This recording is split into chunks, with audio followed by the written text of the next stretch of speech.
இப்போ வந்து பச்சை கிரேப்ஸ் இருக்குது பார்த்தீங்களா, பச்சை திராட்சைன்னு சொல்லுவோம்.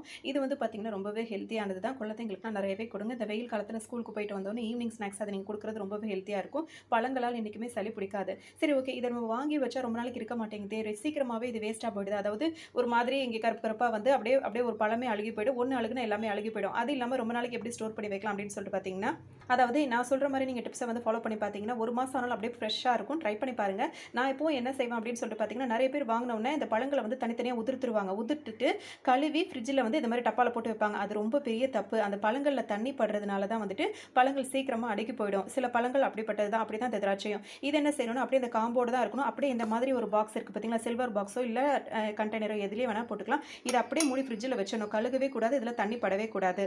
நம்ம சாப்பிட்ற டைமில் என்ன பண்ணணும்னா, வெளியே கொஞ்சம் அரை மணி நேரத்துக்கு முன்னாடி எடுத்து வச்சுட்டு அப்புறமா இதை வாஷ் பண்ணிக்கணும். உதிர்த்துட்டு நம்ம வாஷ் பண்ணிட்டு சாப்பிடலாம். இந்த மாதிரி நீங்கள் ட்ரை பண்ணி பார்த்தீங்கன்னா எவ்வளோ நாள் ஆனாலும் சரி இந்த கிரேப்ஸ் வந்து அப்படியே ஃப்ரெஷ்ஷாகவே இருக்கும். கண்டிப்பாக ட்ரை பண்ணி பாருங்கள்.